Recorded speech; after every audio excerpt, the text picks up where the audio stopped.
Are you struggling to close deals? Cold outreach is wasting the time of both the buyer and seller at every stage, especially when sellers are using shallow and outdated data. Your organization can overcome these challenges with technology that translates comprehensive, high-quality buyer data into real-time insights. These deeper insights empower sales reps and teams to adopt the habits of top performers, which leads to better outcomes, like more pipeline, higher win rates, and larger deals. We call this deep sales. And we've built the first deep sales platform with the next generation of LinkedIn Sales Navigator. Right now, you can try LinkedIn Sales Navigator and get a 60-day free trial at linkedin.com/trial. That's linkedin.com/trial for a 60-day free trial. Let LinkedIn Sales Navigator help you sell like a superstar today. Just go to linkedin.com/trial and get started.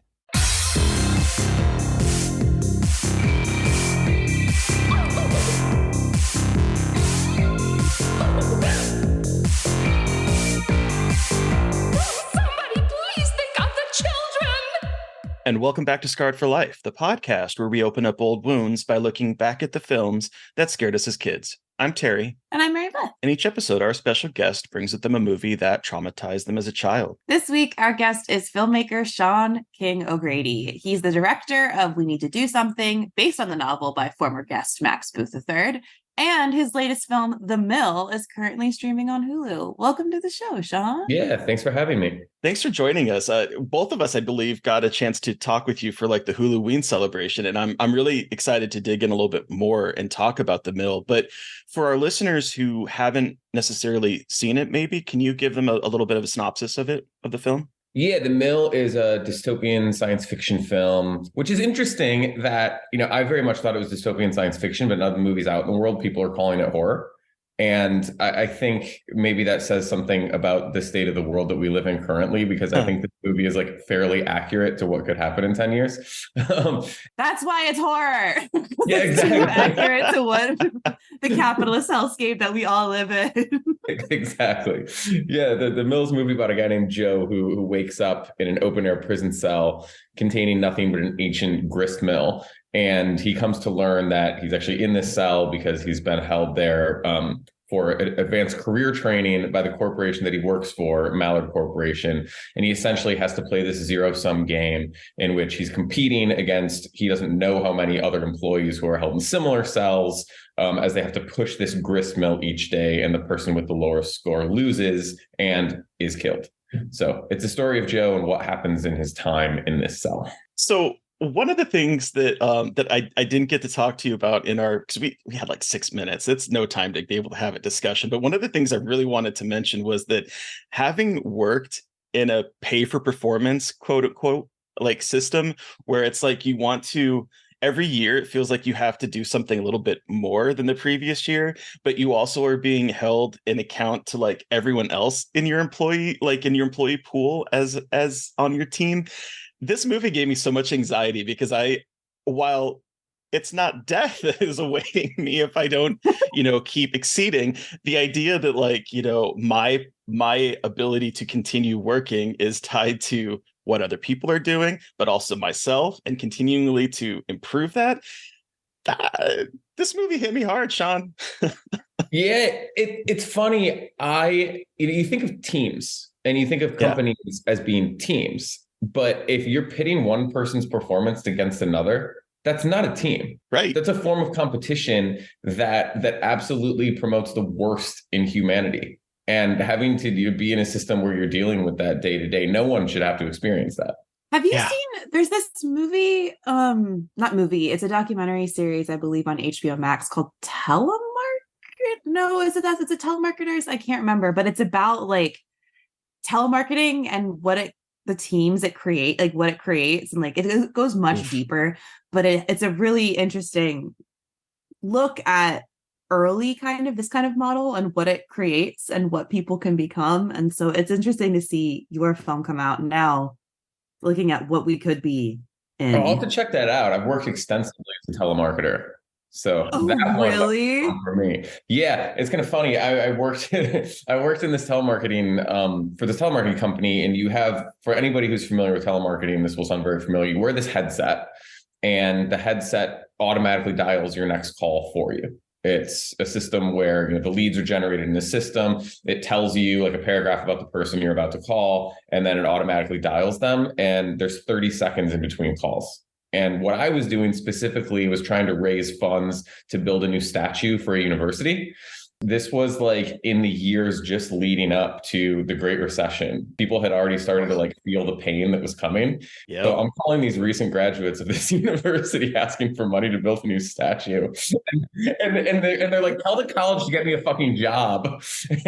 Oh, you had the worst telemarketing job. You're like, I get to call new grads and have them all tell me to go fuck myself because of like they don't have any money. Yeah. Oh. And then it would hang up. There'd be 30 seconds of silence, and then it would call the next person. And so I found this like very perversely fun and was just having a blast.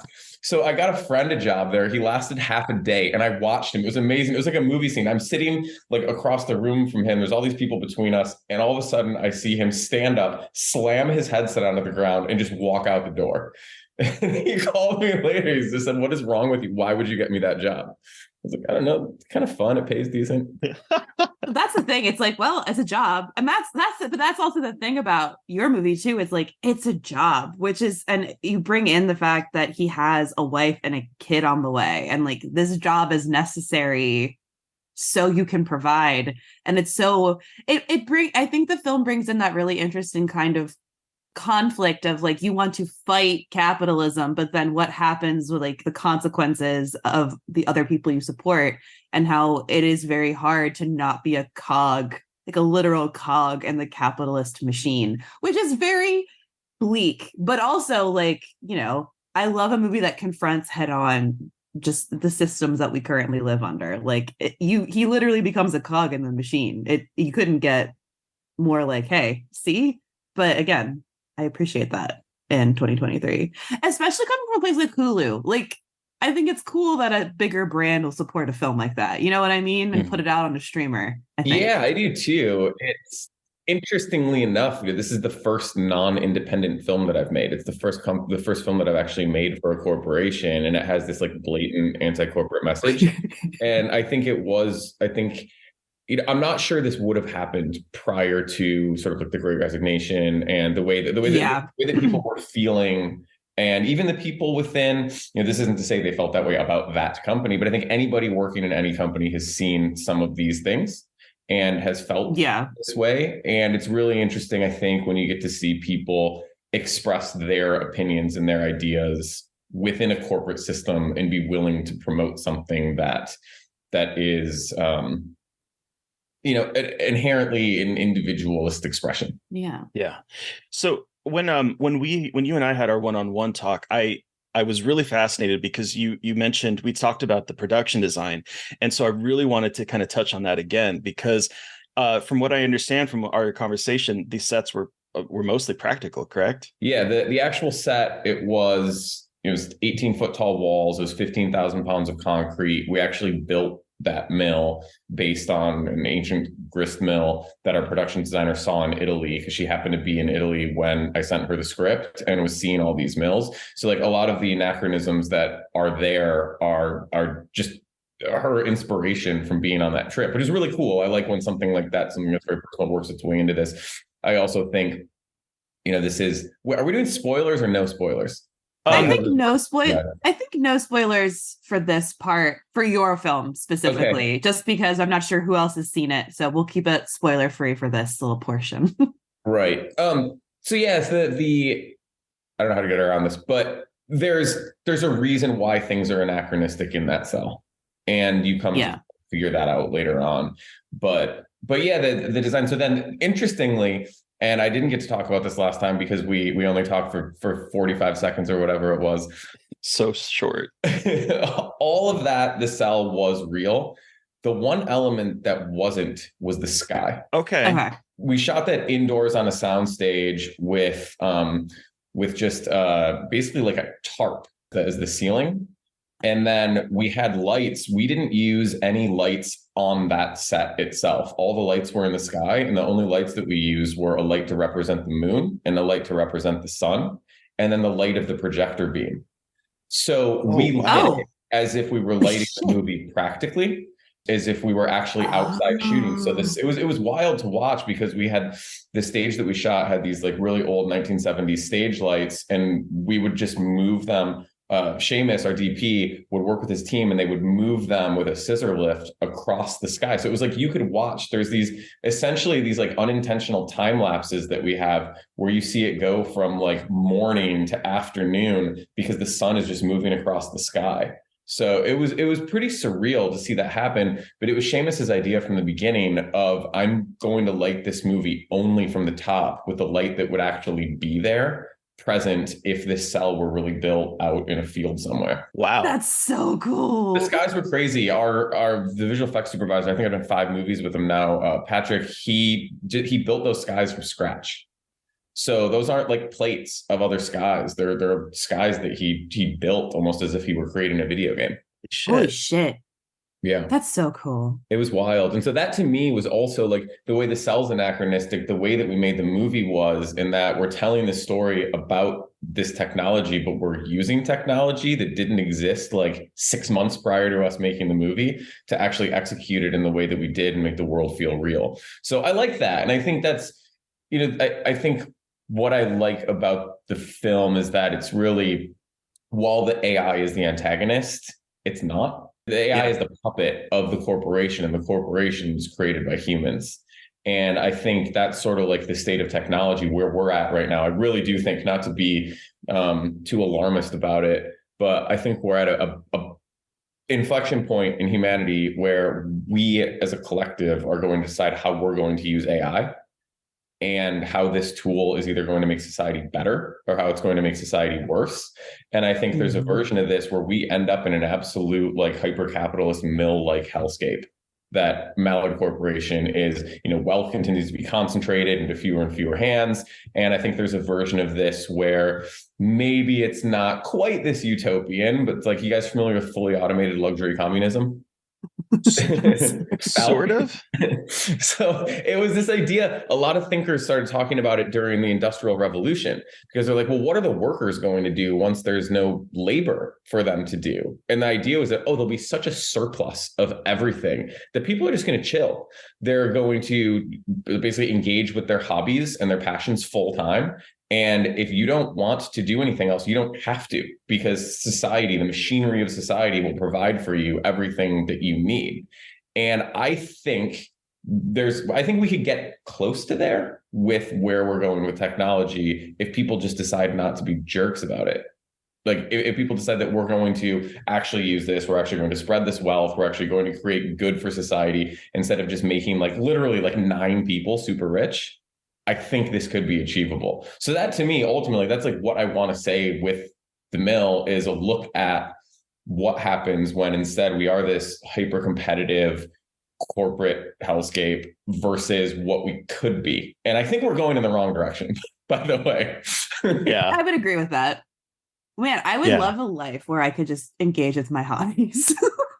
Solely my hobbies. Wouldn't that be nice? Yeah, but I don't think we should look at that as a fantasy. No, I know. I wish we didn't. I feel like you see that in like Victorian novel, like not Victorian, but like I think of books like when I read Jane Austen, a lot of it was a lot of those women. And again, that's a whole other thing, but like they were engaging in a lot of hobbies. There wasn't a lot of work.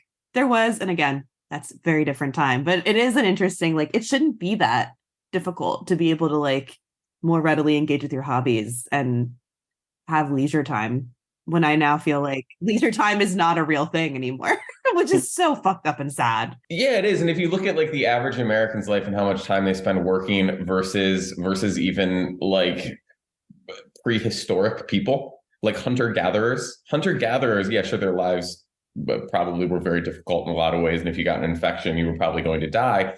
But you got a lot of free time. Yeah. People don't know. People are just working themselves to death. Yes.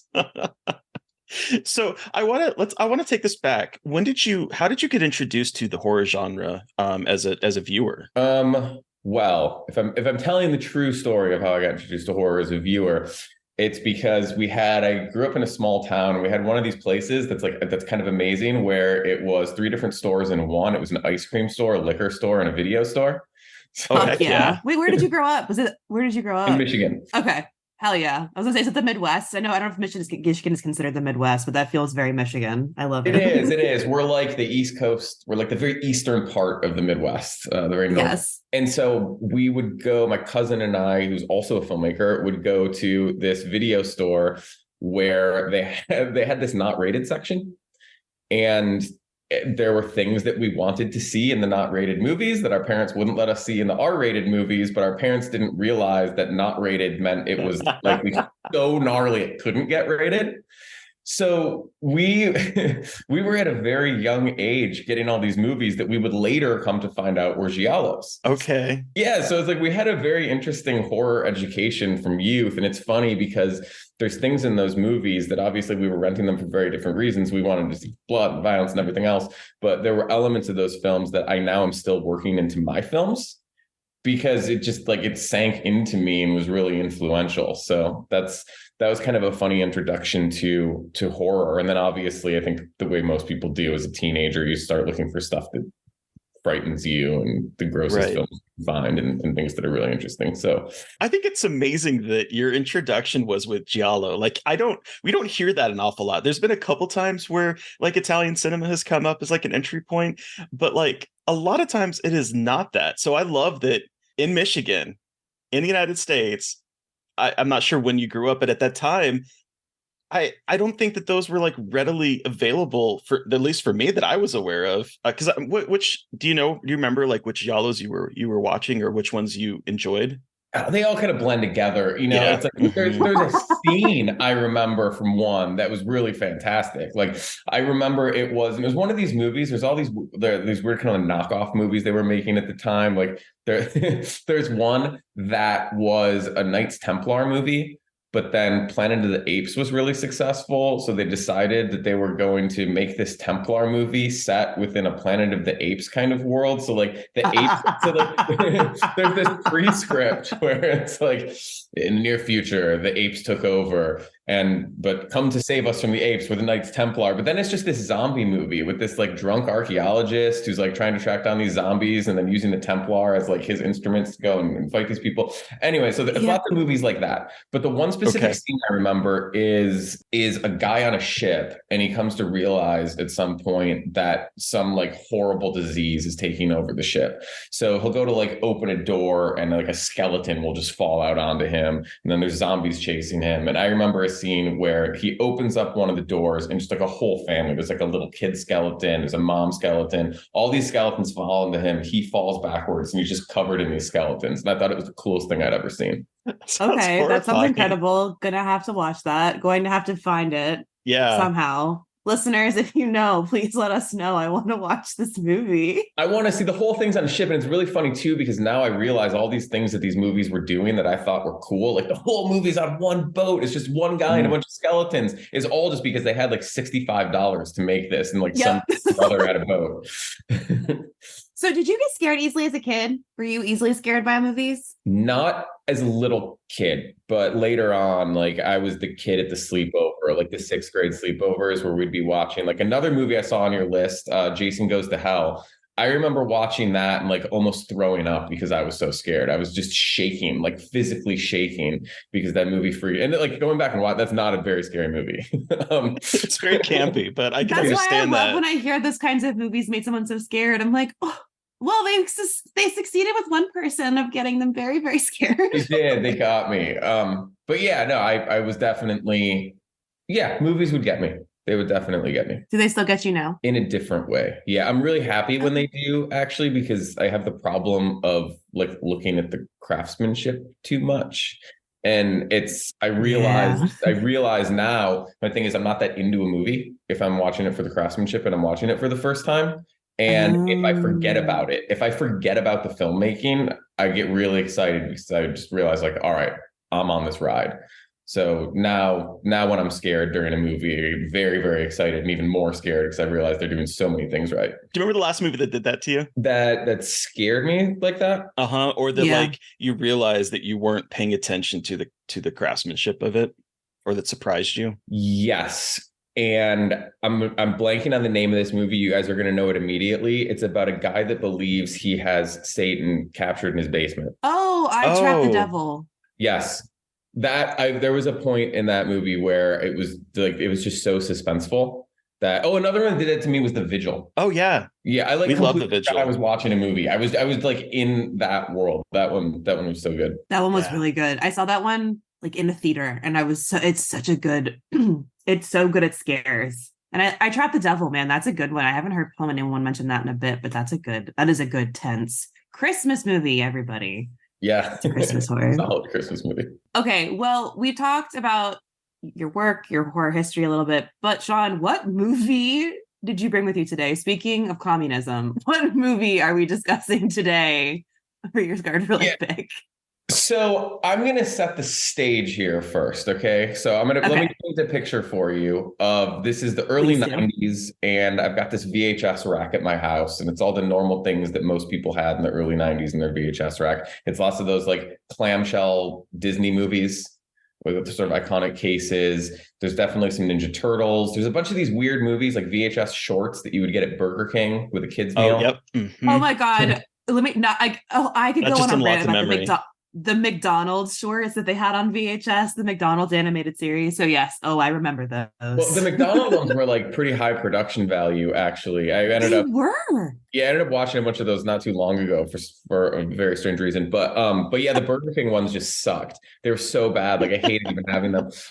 Sorry, Burger King. But yeah, it's lots of stuff like that. And then like I remember one specific movie we had was like the Crash Test Dummies. Somebody thought that was IP that should be turned into a kids show, which is so morbid and terrible.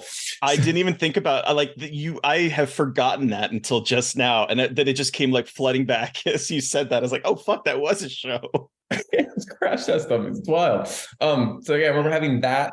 And then there's this like and a bunch of other normal kids stuff that was cool and I was into. And Heathcliff, which is like a knockoff Garfield. Do you guys know Heathcliff? Mm-hmm. And then at the end of the row, there were these movies that were my dad's movies, and they were all double VHS, and they were all in like these maroon cases. And it was Spartacus, Gone with the Wind, and Doctor Zhivago.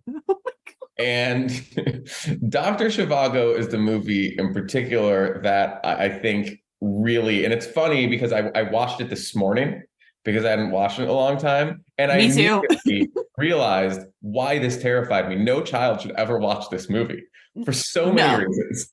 So let me read a brief synopsis before we jump into that, because it really is not a movie for children at all. It is trauma porn at its finest. But in Doctor Zhivago, this epic tale, it is the life of a Russian physician and poet who, although married to another, falls in love with the political activist's wife and experiences hardship during World War I and then the October Revolution. Not our usual pick, but I'm so excited to dig into what scared you about this movie. Same. So set the scene. How old were you when you saw this?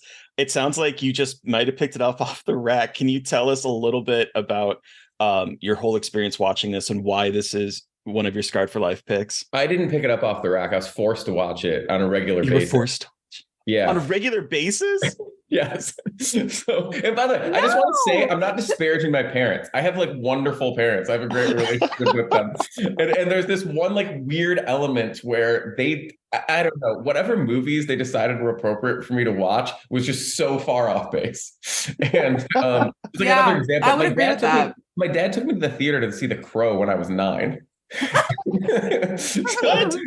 Yeah. So anyway, I digress. So let me go back to, as I mentioned, I grew up in Michigan. We had these freezing cold winters, and something about cold winter days would make my dad want to start a fire and make the whole family watch Doctor Zhivago.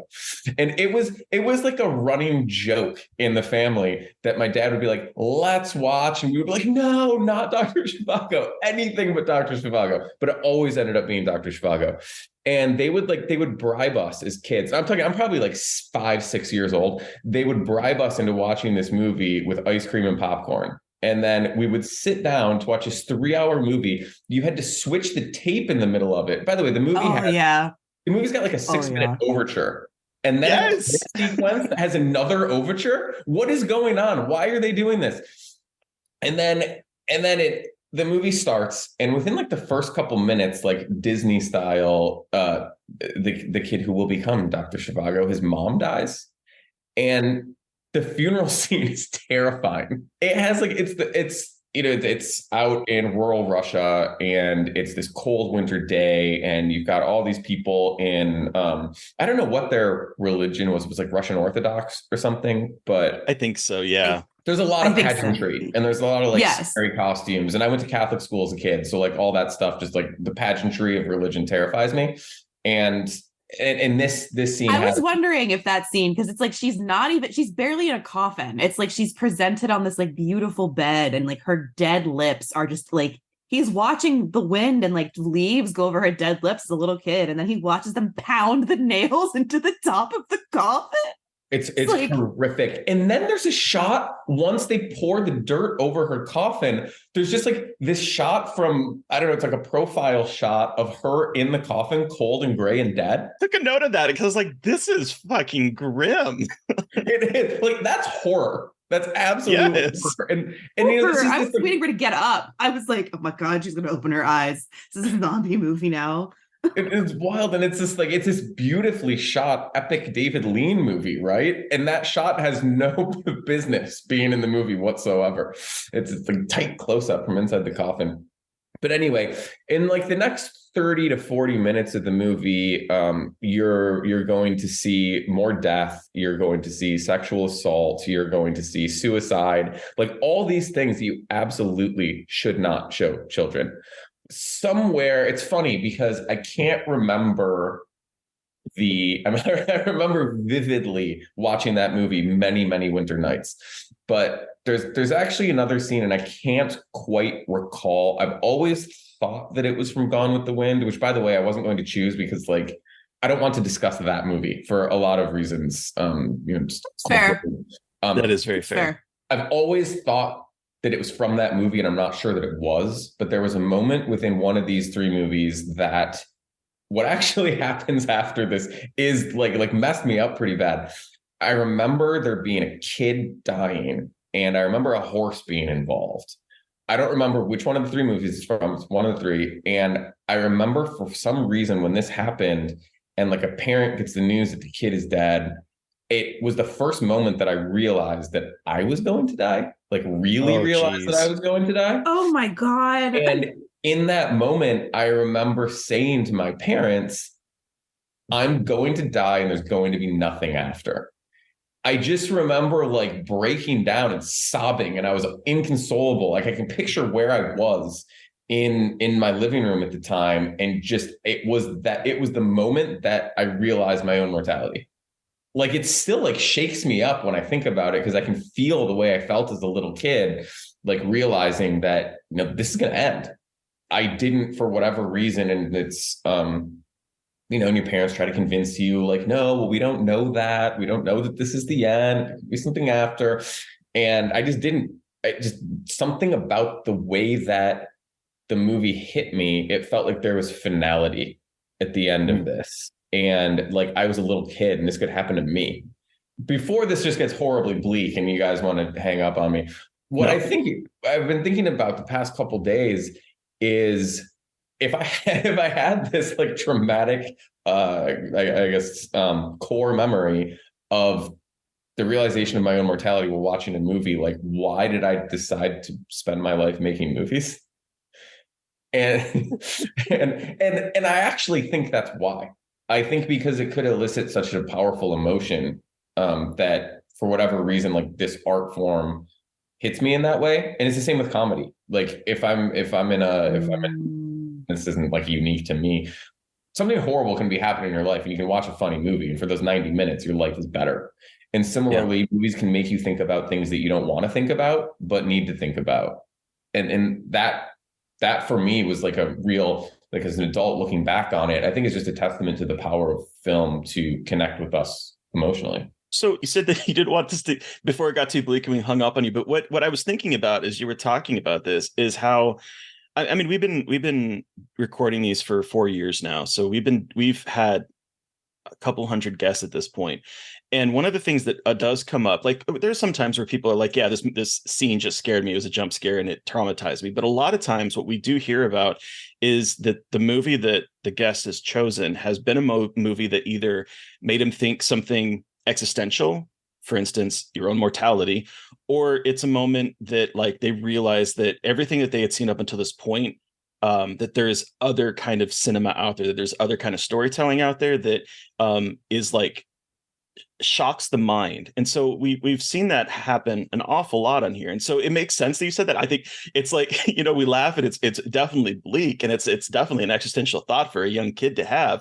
But it surprises me still to this day how many times something of that nature does come up on this podcast. Movies really be telling us how to feel, like confronting our mortality at a very young age. I swear. Mm-hmm. Yeah, I mean, and that's Disney's whole trick, right? Is just, we're going to kill a parent in the first 5 minutes, and now we've got you hooked because it's your worst fear. Yeah. Yep. And I was thinking at the beginning of this movie, I was wondering if this opening scene was one of the moments for you, because it is, I mean, we have no real context. This little kid is seeing his mother be put to rest. We get, like you said, the shot inside the coffin, and then he's immediately whisked away to this other family that he does not really know. And he is in a room that looks like a prison cell, and the outside is bleak. It's like there's branches skittling across the window. There's like, it looks barren. It looks post-apocalyptic right outside. And it is a moment where it's like, fuck, if I was a kid watching this, I'd be like, is this what's going to happen to me if my parents, like, I can imagine that thought being in my head. So it does not surprise me that this is one of the scenes that just affected you. It's like a scene from The Road. Like, yes, exactly. Oh my God, it is like a scene from The Road. And some of the stuff that's blowing by are like the flowers that he laid on his mom's grave. It's like pretty heavy-handed. Well, and like it's so, I mean, I am not the biggest history person, but I know that era of Russian history is bad. Like, it was not good in Russia around this time. And obviously this movie is capturing kind of that political unrest and the revolution. But these kinds of movies I avoid because history scares me. Like movies about World War I, World War II, I'm like, it happened. I don't want to know, which my family always makes fun of me about. Like, you can watch serial killers and monsters. I'm like, yeah, because those are very fake. These movies are very rooted, while they're fiction, like rooted in the real atrocities and like pain that people have been through. And that's more terrifying to me because it is based in reality. And I know that, again, this is the story of, I'm so sorry, but Dr. Zhivago is a fuckboy poet, if we really want to like distill it down to its basic things here. It is also a really interesting look at political unrest and revolution, and a little bit ties into what we were talking about with the mill in terms of like trying to fight against oppression and trying to find a way past these regimes. And I think that's terrifying as an adult. As a kid, it was not as, like, the historical context probably wasn't as prescient, but it is really interesting watching it today and seeing how it handles that era of history in Russia that I don't know much about, but it definitely romanticizes it in a very interesting way, and also makes it terrifying. But yeah, and speaking of the romance, like the love triangle in that movie is nuts. It's like, it's not even a love triangle, it's like a love rhombus. I was getting confused about who was who at one point. I was like, wait, hold on. Yes, okay. I was like, I had to keep reorienting who was married to who and who knew each other when, and which woman had gone through the more trauma at the hands of horrific men. Like Laura, the 17-year-old girl. I'm like, Laura needs a hug and a break. Like, let's leave her alone for a little bit. Yeah, it's wild. And then an interesting thought too that occurred to me while watching it now as an adult, which obviously I've avoided this movie since I was a child. You saw it a lot. You saw it a lot. A lot. And it's watching it, I started to wonder if I was watching like anti-Soviet propaganda. And I started researching. Yep, me too. It's not even that it's like like sort of like American war machine was maybe loosely involved in Hollywood, whatever. No, this book was not going to be published. Like they couldn't find a publisher in Russia, and then somehow somebody in like the British Secret Service, MI6 or whatever they are, I don't know, I only know it from Bond movies. They got their hands on the book and got it to somebody in the CIA. And Alan Dulles, who the dude that like Dulles International Airport is named after, he reads the book Dr. Zhivago and says people need to read this. Like this is amazing. Like this is the greatest piece of anti-Soviet literature ever written. But what he says, and like I read these letters that he actually wrote to his colleagues, is that it's a statement about the power of the West that the Soviets would think such a beautiful piece of art needs to be buried, because it's about an individual trying to navigate a system. It's basically like his critique of the Soviet government, what was analogous to, I guess, our critique of being an individual working in the corporate world. Yeah. And so it's really interesting to see that. To me, that just points more at like, it's not about any given system being good or evil. It's about the fact that, like, what are we doing as humans where wherever we create these systems that gain too much power, they just like drain the humanity and the life out of us. This was my first watch. And so yeah, I had never seen this movie before. I am not a history person. It was my least favorite subject in school. I hated it so much because it was basically memorizing dates and facts and all this kind of stuff, as opposed to like English, which is what I had majored in, where it's like you could look at work that was written at the time and then you could analyze it and understand why it was, written for the time. And so for me, English, I learned more about history through my English classes than I did in actual history courses. And this level or this time frame in world history, I know very little about. We never got to it in any of my history classes that I had ever taken. So I had a Wikipedia page up for most of this movie as I was watching it. This movie took me a lot longer than 3 hours to watch because I was like, what the fuck is happening now? October white Russians?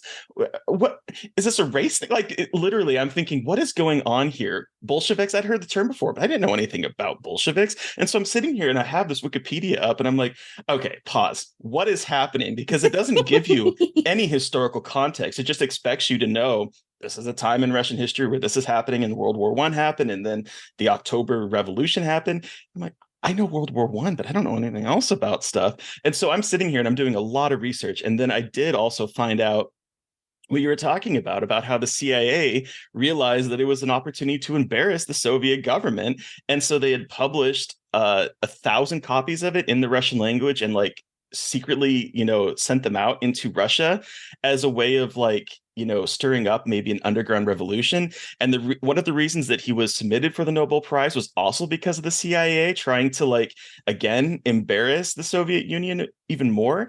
And so I'm reading about this and I'm like, this is fascinating. And so I spent a long time just going down a rabbit hole of reading about the actual novel and why it became such a huge hit. And it's because of America trying to embarrass the Soviet Union, which is wild to me. The CIA published the book.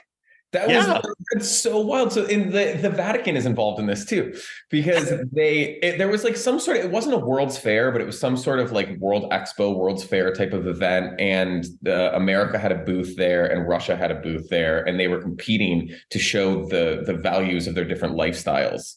Mm-hmm. And the Americans couldn't be so overt about it, where they were just like handing out copies of Dr. Zhivago.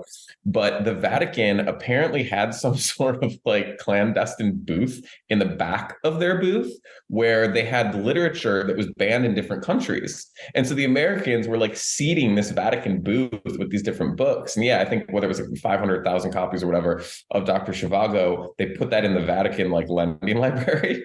And the CIA claimed that this operation was a success because they were seeing covers of pieces of the cover of the book being ripped off and thrown on the ground all over this expo, which meant that Russians were taking the pages and smuggling them back into Russia so that they could put the book back together there and hand it out to their friends. Wild. What? Yeah, and this got me thinking too of like so much of motion picture history takes place during the Cold War, especially like the Yes. powered age of like American films. That thinking of this medium, you can't like extract this medium from the Cold War and as a propaganda device. Yeah, I was thinking about that too, where like there's so much trauma in this film, and there's like so many quotes, like when Yuri Zhivago is a battlefield doctor, and he's talking about the deaths, and he says these are the lucky ones, and the vision is showing like frozen bodies on the fields, frozen bodies covered with ice and snow, just like this is like the lucky ones. It's like you're lucky to be dead in the Soviet Union than being alive.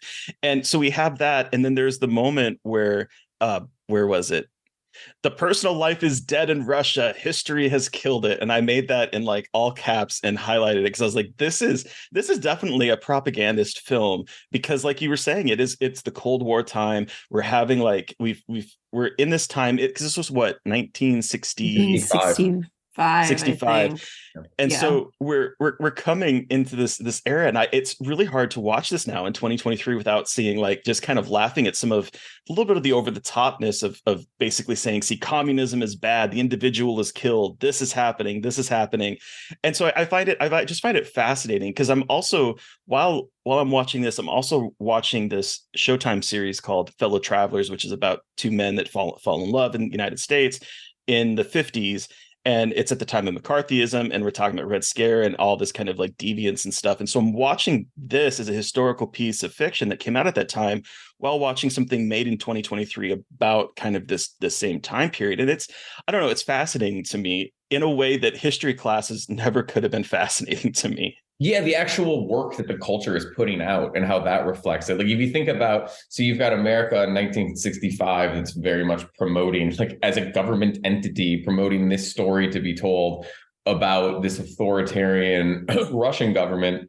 Meanwhile, in 2023, we look back on the American government of that time, which was authoritarian in its own way. Did the CIA like fund the movie at all? Like, I don't think so. I couldn't. I don't see anything on that. No, the trailer seems to end at the book. Yeah, because again, like you're saying with movie machines being propaganda machines, I'm always curious. Like they're also. I mean, movies are still propaganda machines. Think about Marvel movies and like their relation to like U.S. government and like how they portray like the U.S. government and weapons dealing and things like that. So I'm just super curious because I know that in so many. I mean, again, this is not the same, but just interesting again how the government involvement in film still, and that like you said, that propaganda machine. So yeah, and like obviously Top Gun's an incredible movie. It's an incredible piece of craftsmanship, but like you don't get those it's propaganda out the wazoo. Yeah, it's a recruitment video. One thing that also in my thinking about that too hard just gives me the ick a little bit. So it's like sorry, Terry, what were you going to say? No. The one thing that also surprised me is I was digging around trying to figure out, because I was really impressed. All right, so I like the first part of this movie a whole lot. It loses me in the second part, to be perfectly honest. But that first part, there's some really great moments in this, and I was really impressed with some of the cinematography in the beginning.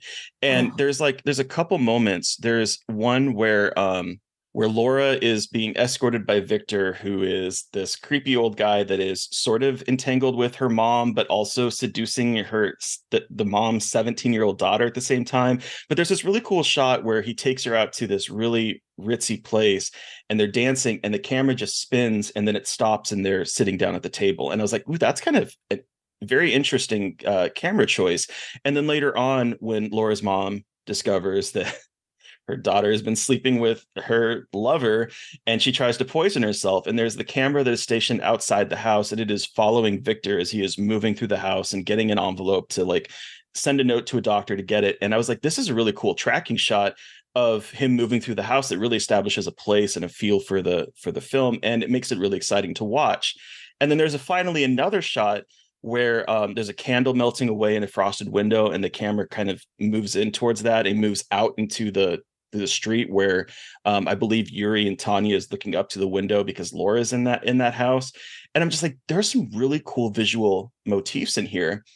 And then I come to find out that this movie was initially shot by Nicholas Roeg, who we've covered on this podcast twice now as a director with Don't Look Now and The Witches.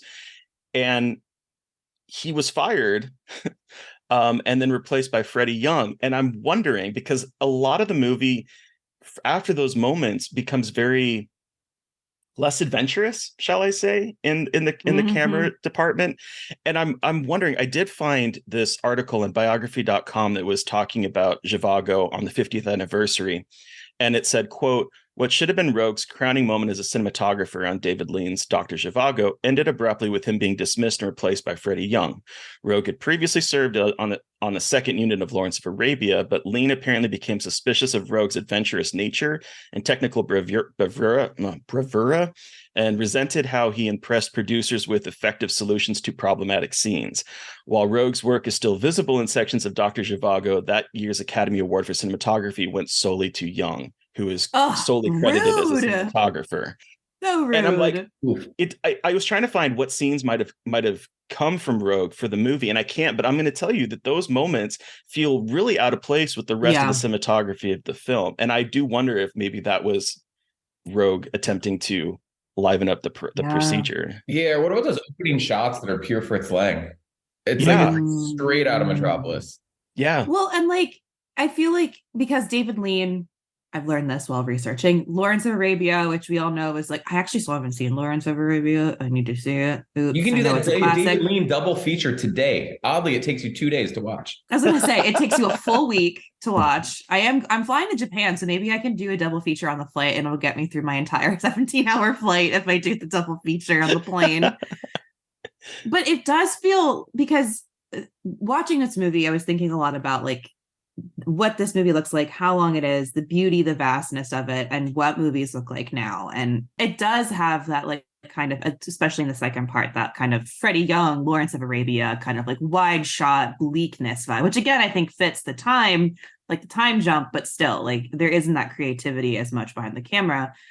But I've been talking about this. I saw Caligula, Sean, the like ultimate cut at Fantastic Fest. So I've just been like thinking a lot about like cinema and like how cinema in this time period, it was so much more epic, it felt like, in its scope and in its size, and obviously very expensive. Like, I will not deny that. But these movies are these like crazy historical epics that are so lush and beautiful, and like these events, like every actor's in it, and it's like takes place across so time and space, and it's incredible. And we don't have that as much anymore. And yes, I understand it's probably budgets and it's like a different kind of filmmaking, but damn, this era of historical epic, so beautiful. Like, I didn't have an appreciation for it until recently in terms of like how cinematic these movies are and how technical, and the amount of love and work that goes into them. Like, I knew that, but just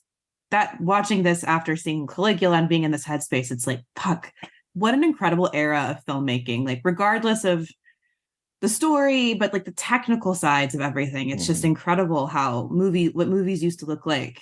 And I wish they kind of looked like that now a little bit. You know what I mean? Hopefully like, Ridley Scott's Napoleon does. Oh, that's right. I keep forgetting he's doing Napoleon. Yeah, because it's funny. I was thinking as you were saying that, like, who could do this now? Like, who can justify this kind of budget now that's not just a Marvel movie? Which, like, when you think about that, like, that's its own type of artistry. And I respect that type of artistry as well, to create those types of worlds. But if physically, I don't know, there is something about creating this kind of world and doing this kind of epic cinematography and costume drama and creating this place and time where they really create it. Like, even when you see, it's even not even like the epic is as epic of the scenes. Like when you see in the beginning, when I think it's the first time that you see Yuri and Lara, they like kind of pass each other on the train. And you get the sense of what that city feels like, and it's covered in snow, and all the windows are icy, and everything is Everything's there. They really built that. If you were there looking around as an extra on one of those sets, you would absolutely feel like you were in 1917 Moscow. And that, I don't think that exists anymore, with the exception of Pat Healy was telling me a story about being on the set of Killers of the Flower Moon. And Okay. he said that you can look around. He said there's two filmmakers he's worked with that do this, Scorsese and Spielberg. He said that you can look around that set and 360 degrees, everything's period, down to the silverware on the tables is period. And he said it'll be a shot where there's a character that's walking across the street, and they make sure that everybody on that side of the street who's inside a building is fully costumed, and that the building is fully dressed, just in case the camera happens to move this way and the pan this way, and you happen to see all the way over there, even though you don't see into either building. You just see somebody cross the street. Everything's dressed. It's fully built. It's like Similarly, he said that on Spielberg sets, like on the Post, they actually had the newspapers from those days, the full newspapers, reprinted, so that if the actors were looking through, just even like a background actor was looking through the newspaper, they would feel like they were there in that place in that time. And Pat's take on it is like, that's the difference between these guys. That's why they're the best. And it's not just that. I think it's really easy for people to be dismissive of that. And like any filmmaker could be like, well, if I had the money, I would do that. Like, no, you wouldn't. You wouldn't think of that. No, you wouldn't dress an entire room that you wouldn't film. Like, you wouldn't do that. There's no way. I would have to think of one of those guys, if they were making a short film and it were set in this room that has no set dressing, if they were in this room making something, every single element, even if the camera just moved around this room, every element would have been as detailed. So I think that's just craftsmanship and intention. I'm so excited for Killers of the Flower. I'm so excited for that because that's out this weekend. I mean, again, a long historical epic that I know people are complaining about, but I'm excited to see his take on it. I've heard some really interesting stuff. Make this your week of 3-hour plus movies. Okay, I can do that. I think I can do that. Yeah. Problem. So I'm curious, Sean, because you said that you did watch this morning for the first time since you were a kid. What did you think as an adult re-evaluating what you were kind of forced to watch as a child? I greatly question why my parents thought it was okay for me to watch this. For like every 5 minutes, there's something new that I absolutely shouldn't have seen. And what's so funny is that they're like, and I don't know, I would be interested to talk to other people, other kids who grew up then, because like, my parents weren't like bohemians who just like let me do whatever I wanted and like took me into situations I shouldn't have been in. But something about, was it the fact that it was a historical epic? Was the fact that did they feel it was in some way educational? I don't know. Or was it just that it was of that time, people, like there was one room that had one TV. We didn't have our own personal devices. You couldn't go watch things. It's like, if this is what the family wanted to do, this is what the family was going to do. So I'm going to ask my parents when we finish this why they were watching this with me. And then ask other people too, like, what kind of movies did you watch with your family as a kid and why? Well, I was thinking about this too, because I was born in 1981. And so I grew up in like the prime time of VHS, particularly in a family that had one TV. Like nowadays, I mean, it feels like I have a TV or some device to watch something in almost every room of my, where I live. And like as a kid, that was not the case. It was, you had one TV.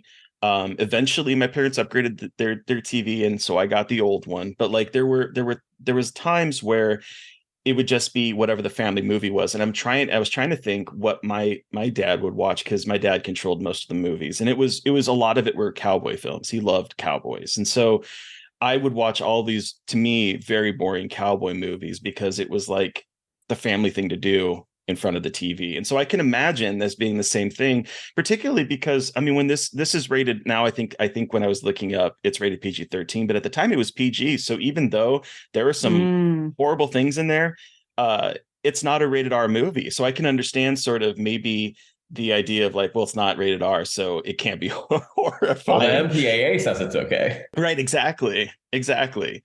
But yeah, I do think that there was definitely a time where I saw movies either that were outside of my interest, or B, that were probably a little too mature for me as a kid, just because it was the family movie night, and this is what we're watching. I wonder if was a good thing though, developmentally, to be pushed out of your comfort zone. So you're not just being, spoon-fed Blippy and Paw Patrol. If it forced us to think, and it's also there's oh god, I don't even know how to. I don't want to go to a tangent here, but if you look back at previous iterations of human culture, you were confronted by death all the time. You were killing your food. You were seeing people in whatever kind of community group you lived in die. It was a regular thing, and you understood your mortality earlier than having to be exposed to it in a film. Whereas now, I think we keep kids. I think that currently people shelter kids from everything. And like, what's going to be easier if you accept that there are some unfortunate elements to reality, to this physical reality? These things are real, and you kind of accept that from the time you're little and from when you're growing up, or being shocked when you're like 17 years old. It's even if you think about like Siddhartha, right? That was like the whole transformation that he had to go through. Was he was sheltered his entire life. So I don't know how old he was when he encountered the sick person for the first time. Do you guys know this book well? You know the story? No, well? not really. Not well enough to know the And age. Siddhartha is this prince, and he grows up in the lap of luxury, and he has everything that he wants. Yeah. He's sheltered from any sort of harsh reality. He's not allowed to see sickness. He's not allowed to see death. He's not allowed to see poverty.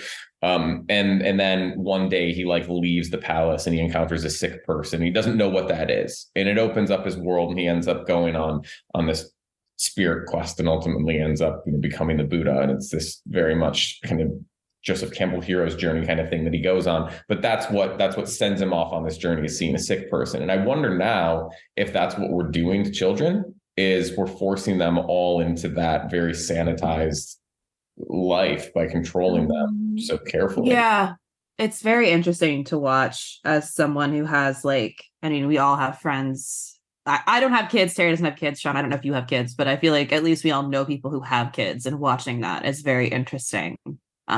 And how people are handling that kind of thing with their kids, and versus how I was handled. Again, I'm not that much older than like my cousins who are little kids, but I have very different approaches, I feel like, to what I was exposed to and allowed to see. I just wanted to go back to one of your points about if this was a good thing. I will say that because my dad loved 50s sci-fi, he loved 1930s Universal monster movies, he loved 1960s Hammer films, he loved cowboy movies.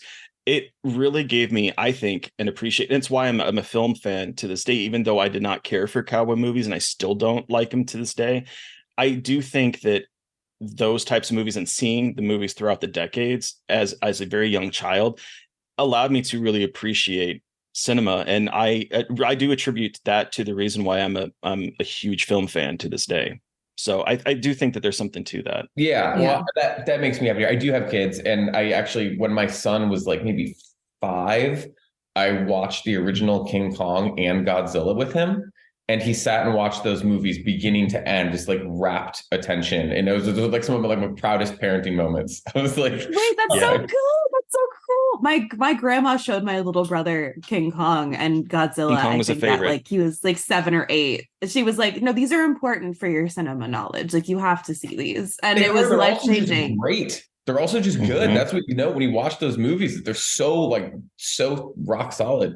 Yeah. Sorry, my cats are like feuding behind me. Oh, that's interesting. Husband's going to go break up the fight. A never dull moment. But anyway, we have to wrap up, sadly. But let's really quickly give this our ratings out of 5. Terry, how many tortured poets out of 5 do you give Doctor Zhivago? That's hard. I love the first half of this movie a lot. Like, I really enjoyed it. And I do think the second half turns into kind of a slog for me personally.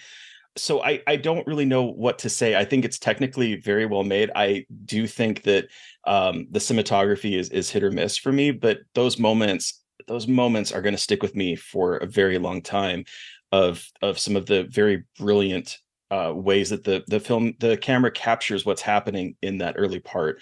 I don't know. I think it's an important piece of cinema. I guess I'm probably gonna have to give it 4 tortured poets, but It's not one that I probably will revisit for a very long time. But what about you, Mary Beth? I'm the same. I am glad I've seen it because I now I appreciate Mhm. like where it sits in the film canon. I feel like it's one of those movies that everyone talks about as like, and I still need to see Lawrence of Arabia, but I feel like this is one of those, again, a David Lean movie where everyone's like, this is cinema. And it's like, I see that. And, I can nitpick until the day is done about like female characters, but it's a 1965 Russian epic about a tortured poet. Like I understand where we're at. It's still frustrating to watch this movie and just like women tossed to the side, like used tissues for this guy, but perhaps that's the point. But again, it is so gorgeous and it is such an accomplishment. As someone I made a film this year with no money and no time, and seeing something like this happen, it's like it's a miracle beyond miracles. It's just incredible that something like this exists. So 4 for me. And Sean, you have the final word. How many tortured poets out of 5 do you give Dr. Zhivago? Because I don't want to be too agreeable, and because it's about a tortured poet, I'll say 5 tortured poets out of 5 tortured poets. Wow. Okay. There we go. Acceptable. Yeah. Well, thank you so much, Sean, for joining us to talk about Dr. Zhivago. Are you on social media? Where can the listeners find you if you are? And the floor is yours for things that you can talk about or plug. Yeah, for sure. I would just say anyone who hasn't seen The Mill, check it out. It's on Hulu. Do it. Listeners, you've heard from us. We want to hear from you. What did you think of Dr. Zhivago? Let us know by sending us an email at scarredforlifepodcast@gmail.com, or you can reach out to us on social media. I am at MB McAndrews on Twitter and Blue Sky, and at MB.McAndrews on Instagram. And I'm at Gaily Dreadful everywhere. And don't forget to follow the podcast on socials at Scarred Podcast on Twitter and Blue Sky, and at Scarred for Life Podcast on Instagram. And please don't forget to review, rate, and subscribe. And thank you to Eric Power for our artwork. Thank you to Sean Keller for our music. Thank you everyone for listening. Please stay safe out there, but most importantly, stay creepy. And until next time.